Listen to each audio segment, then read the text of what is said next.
نحمدہ و نصلی علی رسول الکریم بسم اللہ الرحمن الرحیم۔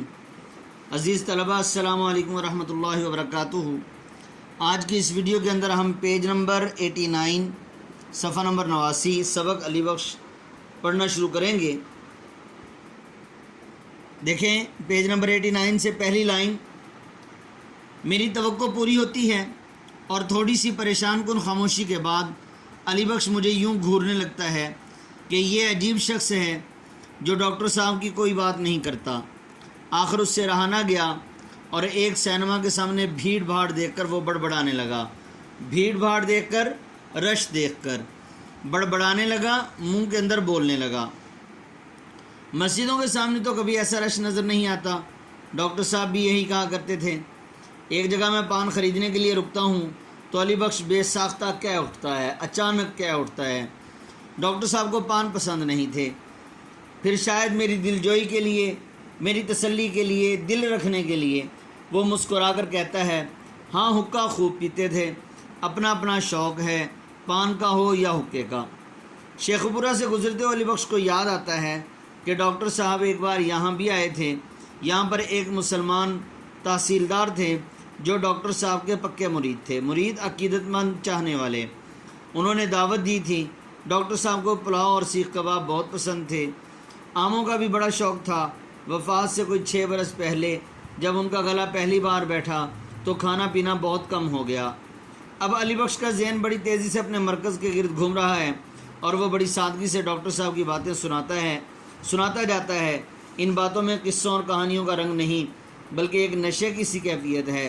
جب تک علی بخش کا یہ نشہ پورا نہیں ہوتا غالباً اسے ذہنی اور روحانی تسکین نہیں ملتی۔ روحانی تسکین سکون کو کہتے ہیں۔ صاحب جب ڈاکٹر صاحب نے دم دیا یعنی ان کی جان نکلی، میں ان کے بالکل قریب تھا۔ صبح سویرے میں نے انہیں فروٹ سالٹ پلایا اور کہا اب آپ کی طبیعت بحال ہو جائے گی، درست ہو جائے گی، ٹھیک ہو جائے گی، بہتر ہو جائے گی۔ لیکن عین 5:10 پر ان کی آنکھوں میں ایک تیز نیلی سی چمک آئی اور زبان سے اللہ ہی اللہ نکلا۔ میں نے جلدی سے ان کا سر اٹھا کر اپنے سینے پر رکھ دیا اور انہیں جھنجھوڑنے لگا، لیکن وہ رخصت ہو گئے تھے۔ کچھ عرصہ خاموشی طاری رہتی ہے، پھر علی بخش کا موڈ بدلنے کے لیے میں بھی اس سے ایک سوال کر ہی بیٹھتا ہوں، حاجی صاحب کیا آپ کو ڈاکٹر صاحب کے کچھ شعر یاد ہیں؟ علی بخش ہنس کر ٹالتا ہے، میں تو ان پڑھ جاہل ہوں، مجھے ان باتوں کی بھلا کیا عقل، میں نہیں مانتا۔ میں نے اصرار کیا، آپ کو ضرور کچھ یاد ہوگا، کبھی اے حقیقت منتظر والا کچھ یاد ہے۔ یعنی علی بخش جو ہے اپنی دیہاتی زبان کے اندر جو اس کا بولنے کا انداز تھا اس زبان کے اندر بتاتا ہے کبھی اے حقیقت منتظر۔ اصل یوں ہے، کبھی اے حقیقت منتظر نظر آ لباس مجاز میں کہ ہزاروں سجدے تڑپ رہے ہیں میری جبین نیاز میں۔ یہ علامہ اقبال کی نظم ہے جو کہ علامہ اقبال اللہ جل شانہ کی محبت میں اور اللہ کے عشق میں تنہائیوں میں یہ بات کہا کرتے تھے، یہ نظم پڑھا کرتے تھے، کبھی اے حقیقت منتظر نظر آ لباس مجاز میں، اے اللہ کبھی کسی شکل کے اندر تو مجھے نظر آ کہ میں تجھے سجدہ کرنا چاہتا ہوں، تجھے دیکھ کر سجدہ کرنا چاہتا ہوں۔ ہزاروں سجدے تڑپ رہے ہیں میری جبین نیاز میں، اس عاجزی والی جبین پیشانی کے اندر تیرے سامنے سجدہ کرنے کو دل کرتا ہے، تو پھر تو جب سامنے آئے گا تو میں سارے سجدے ادا کر دوں گا۔ ڈاکٹر صاحب اس کو خود بھی بہت گنگنایا کرتے تھے۔ ڈاکٹر صاحب عام طور پر مجھے اپنے کمرے کے بالکل نزدیک سلایا کرتے تھے۔ رات کو 2-2:30 بجے دبے پاؤں اٹھتے تھے اور وضو کر کے جائے نماز پر جا بیٹھتے تھے۔ نماز پڑھ کر وہ دیر تک سجدے میں پڑے رہتے، فارغ ہو کر بستر پر آ لیٹتے تھے۔ میں حقہ تازہ کر کے لا رکھتا تھا، کبھی 1 کبھی 2 کش لگاتے تھے، کبھی آنکھ لگ جاتی تھی، بس صبح تک اسی طرح کروٹیں بدلتے رہتے تھے۔ میرا ڈرائیور احتراماً علی بخش کو سگریٹ پیش کرتا ہے، لیکن غالباً حجاب کا اصل معنی پردہ، تو یہاں مراد شرم ہے، حجاب میں آ کر اسے قبول نہیں کرتا۔ ڈاکٹر صاحب میں ایک عجیب بات تھی، کبھی کبھی رات کو سوتے انہیں ایک جھٹکا سا لگتا تھا اور وہ مجھے آواز دیتے تھے، انہوں نے مجھے ہدایت کر رکھی تھی کہ ایسے موقع پر میں فوراً ان کی گردن کی پچھلی رگوں اور پٹھوں کو زور زور سے دبایا کروں۔ تھوڑی دیر کے بعد وہ کہتے تھے بس، اور میں دبانا چھوڑ دیتا تھا۔ اسی وجہ سے وہ مجھے اپنے نزدیک سلایا کرتے تھے۔ ہر چند میرا دل چاہتا ہے کہ میں علی بخش سے اس واردات کے متعلق کچھ مزید استفسار کروں۔ واردات یعنی اس واقعہ کے بارے میں استفسار، سوال کرنا، لیکن میں اس کے ذہنی ربط کو توڑنے سے ڈرتا ہوں۔ ڈاکٹر صاحب بڑے درویش آدمی تھے، گھر کے خرچ کا حساب کتاب میرے پاس رہتا تھا، میں بھی بڑی کفایت سے کام لیتا تھا، مطلب جتنا کافی ہو گیا بس اتنا خرچ کرنا ہے، اس سے زیادہ نہیں۔ ان کا پیسہ ضائع کرنے سے مجھے بڑی تکلیف ہوتی تھی۔ اکثر اوقات ریل کے سفر کے دوران میں کئی اسٹیشن بھوکا رہتا تھا کیونکہ وہاں روٹی مہنگی ملتی تھی، لیکن ڈاکٹر صاحب ناراض ہو جاتے تھے، کہا کرتے تھے علی بخش انسان کو ہمیشہ وقت کی ضرورت کے مطابق چلنا چاہیے، خام خواہ ایسے ہی بھوکے نہ رہا کرو۔ اب اسی مربے کے ٹنٹے کو دیکھ لیجئے، ٹنٹے کو، جھگڑے کو۔ لائل پور کے ڈپٹی کمشنر صاحب، مال افسر صاحب اور سارا عملہ میری بڑی آؤ بھگت کرتے ہیں، میری عزت کرتے ہیں، بڑے اخلاق سے مجھے اپنے برابر کرسی پر بٹھاتے ہیں۔ ایک روز بازار میں ایک پولیس انسپکٹر نے مجھے پہچان لیا اور مجھے گلے لگا کر دیر تک روتا رہا۔ یہ ساری عزت ڈاکٹر صاحب کی برکت سے ہے۔ مربے کی بھاگ دوڑ میں میرے سر پر کچھ قرضہ بھی چڑھ گیا ہے، بھاگ دوڑ کوشش، لیکن میں اس کام کے لیے بار بار لاہور کیسے چھوڑوں؟ جاوید کا نقصان ہوتا ہے۔ سنا ہے اپریل میں جاوید چند مہینوں کے لیے ولایت سے لاہور آئے گا۔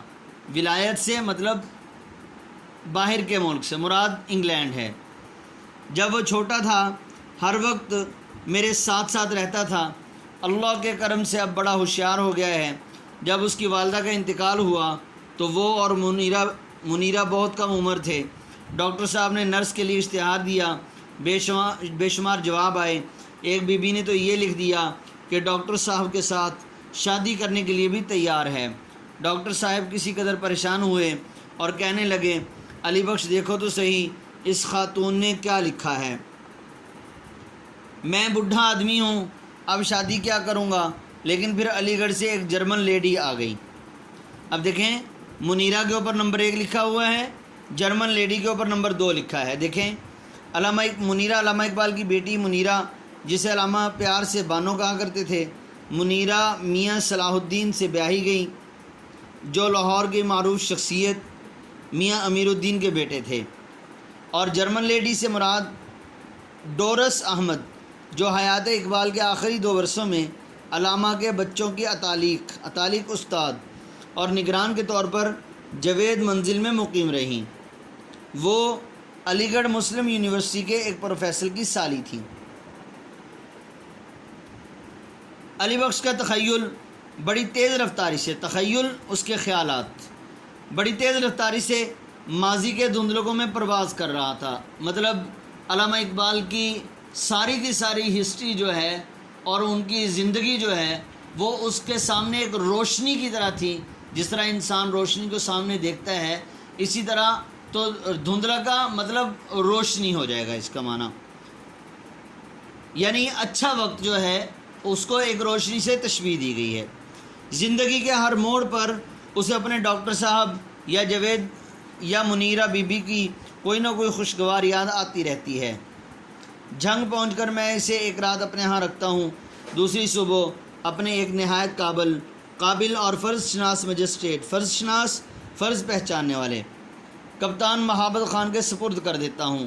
کپتان مہابت خان علی بخش کو ایک نہایت مقدس تابوت کی طرح، مقدس پاکیزہ تابوت، لکڑی کا بکس، عقیدت سے چھو کر اپنے سینے سے لگا لیتا ہے اور اعلان کرتا ہے کہ وہ علی بخش کو آج ہی اپنے ساتھ لائل پور لے جائے گا اور اس کی زمین کا قبضہ دلا کر ہی واپس لوٹے گا۔ حد ہو گئی، اگر ہم معمولی سا کام بھی نہیں کر سکتے تو ہم پر لعنت ہے۔ یہ سبق کا ماخذ شہاب نامہ، یعنی قدرت اللہ شہاب کی مشہور کتاب شہاب نامہ سے یہ سبق لیا گیا ہے۔ تو عزیز طلبہ، آپ نے جتنا پڑھ لیا ہے مکمل سبق کی مکمل ریڈنگ ہو گئی ہے، اور اس میں سے آپ نے اس کا خلاصہ یاد کرنا ہے اور مشکل الفاظ کے معنی جو آپ کو بتائے ہیں، اور ساتھ ساتھ یہ جو نیچے باتیں لکھی ہوئی ہیں ان کو بھی آپ نے اچھی طرح سے یاد کر لینا ہے۔ السلام علیکم ورحمۃ اللہ وبرکاتہ۔